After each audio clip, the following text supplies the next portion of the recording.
What's up, Broncos Country? Man, you won't believe what just happened with the Denver Broncos. While you were out there watching other teams fall apart, the Broncos just received 3 bombshell pieces of news that could completely change the AFC playoff race. I'm talking about star players returning, rivals losing key pieces, and a detail about Sean Payton that nobody's talking about. And look, I've been following every Denver Broncos move for years, so here you'll understand exactly what this means for Broncos Country. Stick with me until the end, because the third secret involves something that'll make you rethink everything about this Broncos season. My God, folks. Pat Certain, too, is coming back. That's right, you read that correctly. Our all-pro cornerback, who went down injured in the second half of that insane game against the Dallas Cowboys, is about to return against the Washington Commanders. And he barely escaped a huge disaster, you know? It could have been a complete pectoral tear, which would have ended his season right then and there. But the Broncos' fate smiled this time. Certain's injury happened at exactly the right time. And look, I know that sounds crazy to say, but hear me out. He got hurt right before our bye week, which means he had extra time to recover without needing to go on injured reserve. 4 weeks of recovery, and the Broncos didn't want to put him on IR because that would mean missing the Commanders' game too. Pure Sean Payton strategy, my friends. And look at the timing of all this. While Pat Certain recovers in Denver, doing cutting-edge physical therapy at the most modern facilities in the NFL, what's happening with the teams competing with us for first place in the AFC? They're falling apart, literally.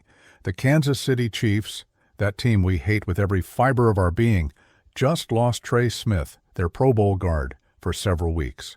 Ankle sprain, but it's not just any sprain. It's a high ankle sprain, the kind that keeps players out for a month easy.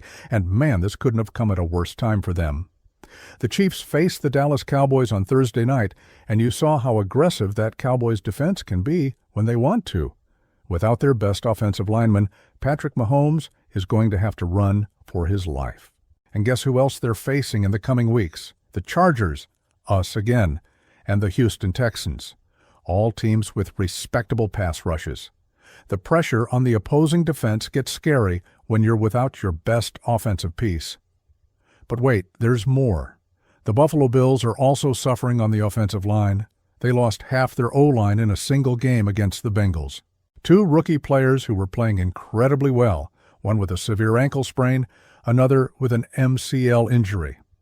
And look at the Bills' schedule. Giants with that relentless defense, Baltimore Ravens in the playoff hunt, and the Jets. Defense is no joke. Meanwhile, the Broncos? We're getting players back. We're healthy. We're ready. Now let me tell you something few people are noticing, but that's fundamental to understanding why the Broncos are where they are today. Sean Payton isn't just an offensive genius coach. He's a master of roster management and physical preparation. You know why the Broncos reached the bye week with a relatively healthy roster? It's not luck, my friend. It's planning. While other teams force injured players to return early, Payton has a different philosophy. Better to lose a player for 2 weeks now than lose him in the playoffs. And the numbers prove it. Except for Mike McGlinchey, who's on IR, the Broncos haven't lost any key pieces for the rest of the season. That's extremely rare in today's NFL, where players drop like flies every week.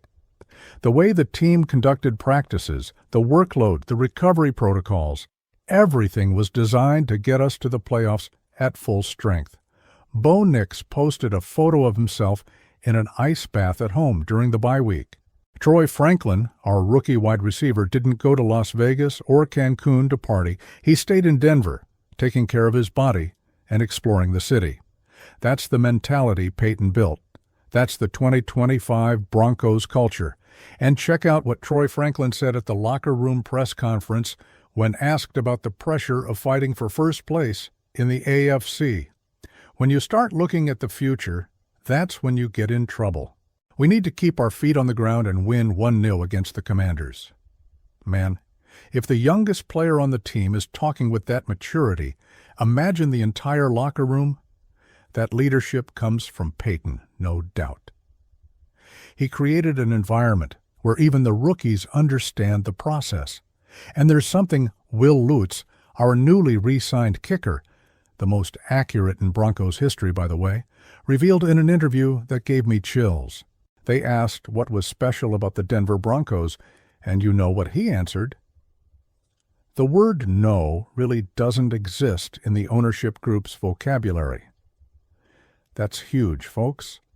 Having the richest owner in sports who doesn't accept excuses and invests heavily in everything, facilities, technology, staff, infrastructure, makes the Denver Broncos a talent magnet. When I looked at analysis from former players like T.J. Ward, he confirmed, "The ownership question is among the top 5 things you consider when becoming a free agent. It might be the main one." While the Cincinnati Bengals are literally practicing under an overpass next to a highway, no filter on those photos, people. It's depressing. The Broncos replace the turf at Empower Field at Mile High several times a year and are building a brand new training center. This investment difference shows up on the field, believe me. So, are you seeing what I'm seeing? The Broncos aren't just well-positioned, they're dominating the timing of this season. But tell me something, do you think the Broncos can maintain this winning streak into the playoffs? Leave your opinion in the comments below.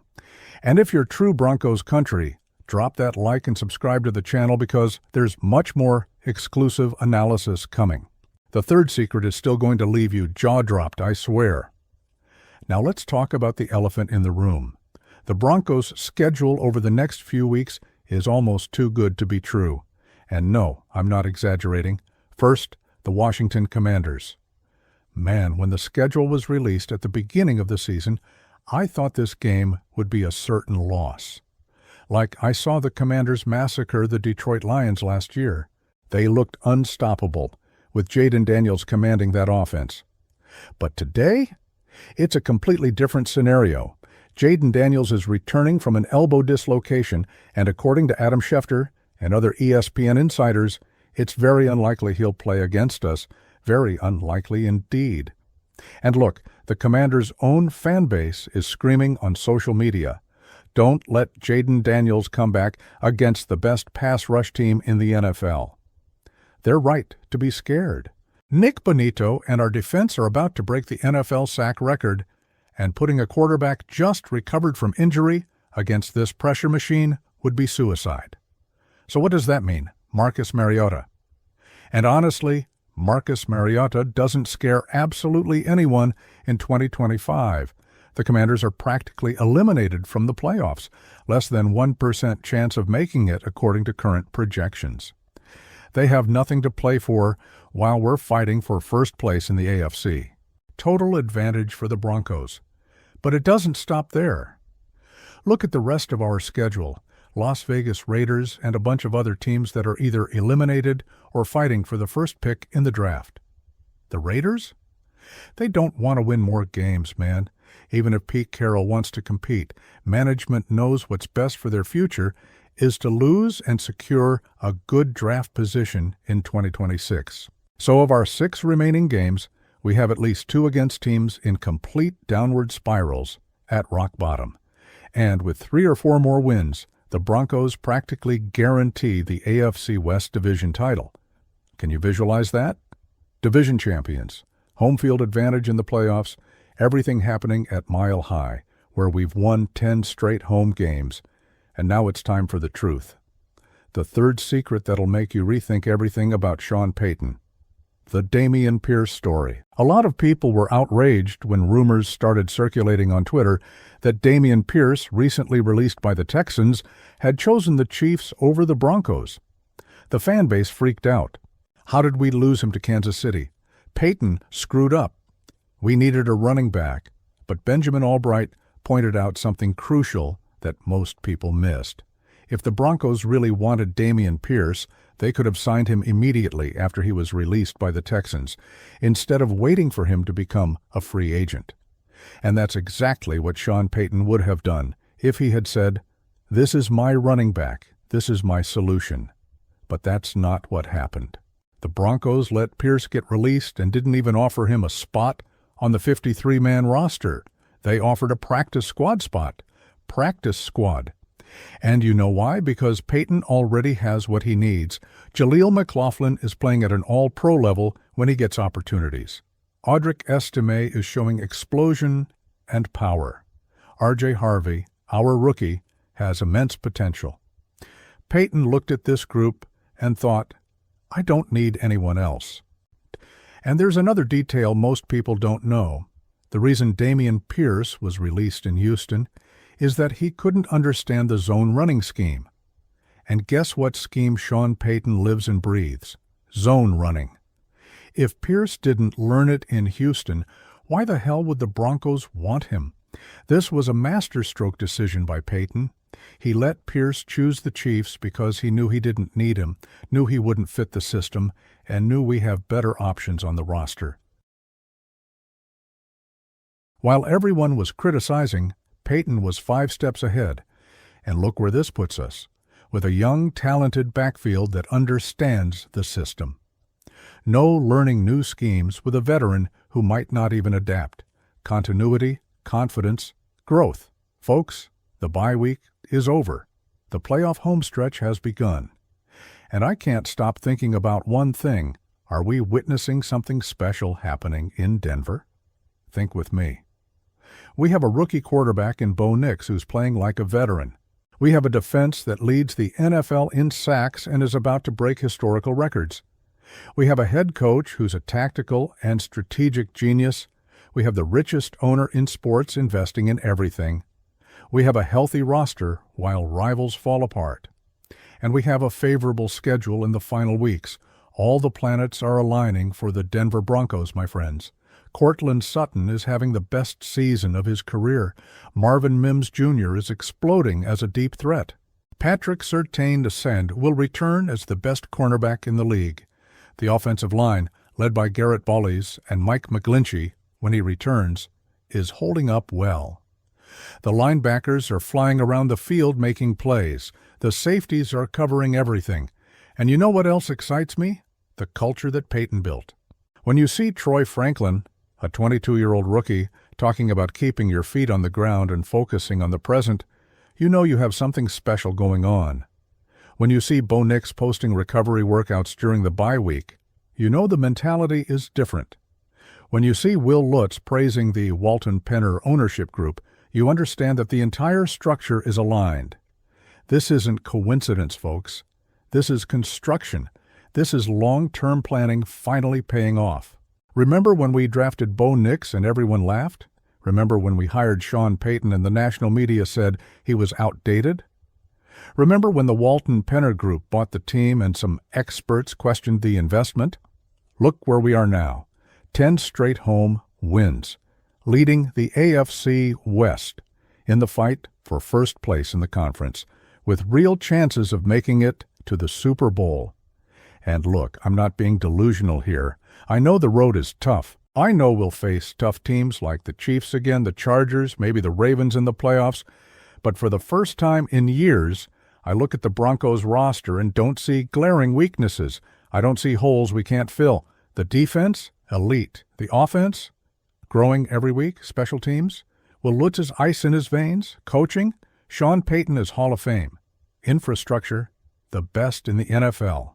Man, the next games will define not only our season, but possibly the franchise's future for the next few years. If we can maintain this level, if we can enter the playoffs healthy and with momentum, there's no team in the AFC that won't respect us. And there's a detail you can't ignore. The Broncos are playing with absurd confidence. You see it in the players' eyes. You see it in how Bo Nix commands the huddle. You see it in how the defense celebrates each sack like it's the last one. This team believes. And Broncos Country, we believe too. After years in the desert, after so many bad quarterbacks, after so many lost seasons, we finally have a team that represents the pride and grit of Denver, Colorado. But look, there's a detail I haven't told you yet that could change everything in the coming weeks. A rumor is circulating behind the scenes in the NFL about a possible Broncos move before the December deadline.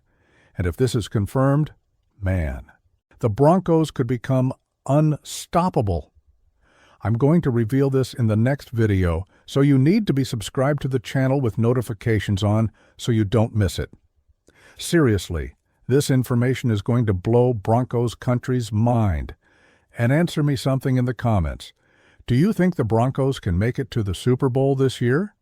Or do you think we're still missing a piece? I want to know your real opinion, no filter.